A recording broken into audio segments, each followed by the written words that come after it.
Welcome back to my classes बच्चों। आज हम एक्सरसाइज 9.3 का क्वेश्चन नंबर 8 देखो।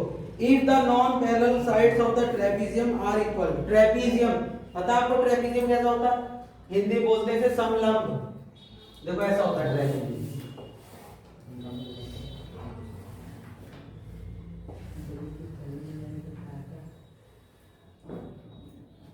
ठीक है जी। हाँ, ए बी सी और ये D.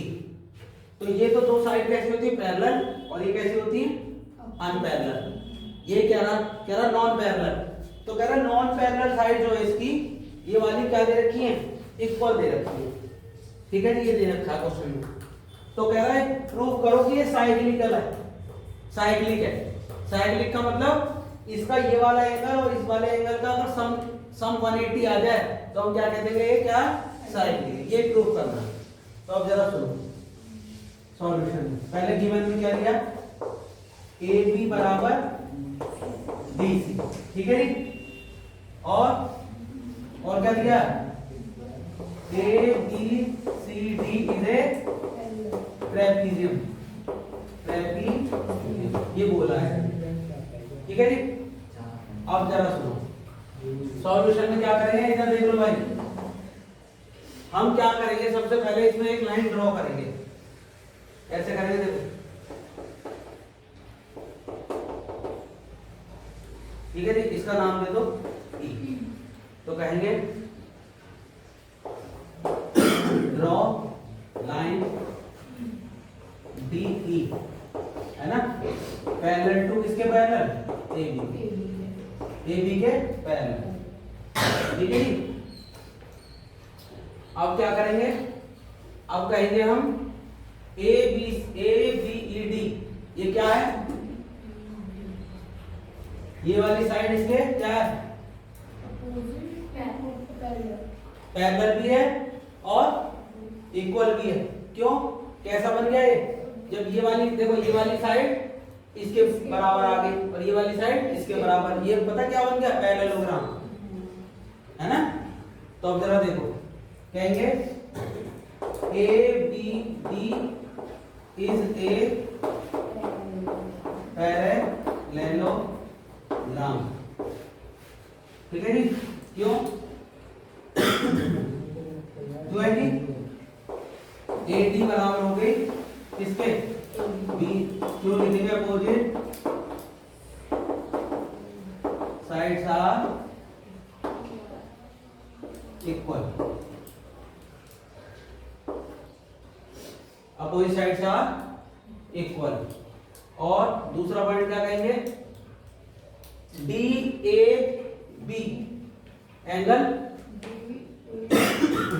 D A B angle D A B और इक्वल होगा किसके? एंगल डी ई बी के। ये कैसा होगा? Opposite angle are equal. ठीक है जी। अब क्या कहेंगे? बता दो। तो ये वाली साइड इसके बराबर इसके, और ये वाली साइड इसके। क्यों? अरे बताओ। ए बी हो गई इक्वल किसके? डी ई के। और हमें दे रखा है डी किसके पैरेलल है?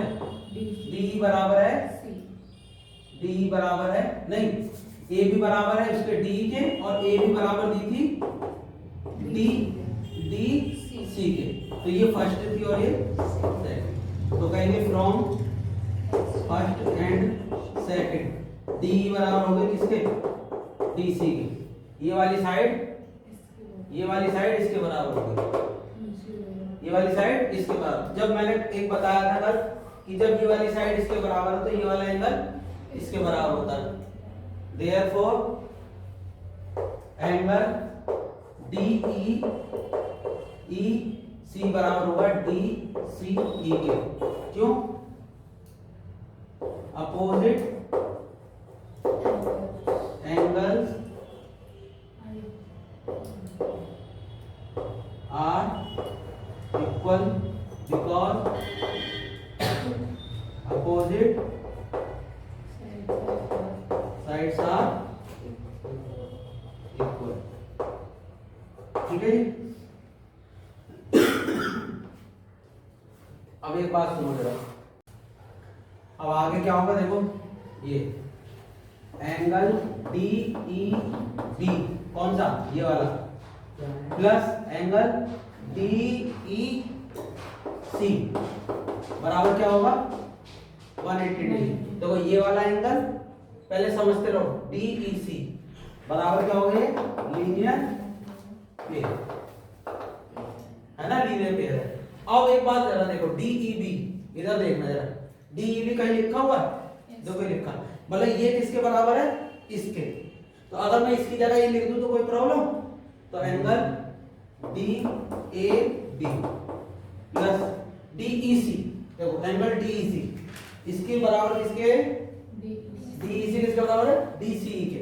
अगर मैं ये लिख दूं तो एंगल DCE बराबर 180 डिग्री, है ना।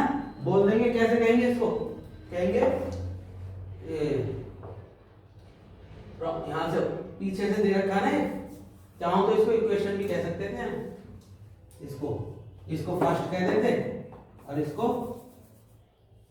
फर्स्ट, इसको सेकंड और इसको third.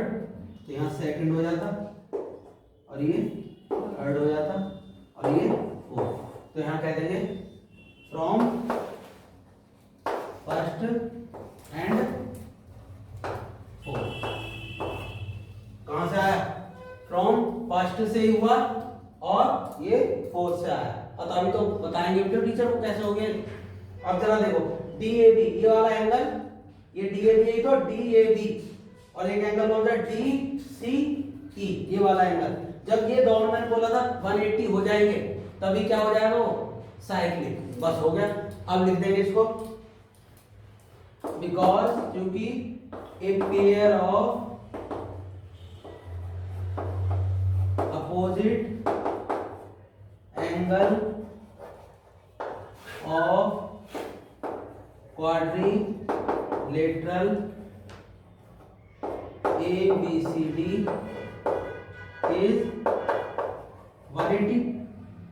Therefore, ABCD is a cyclic. ये पूछा।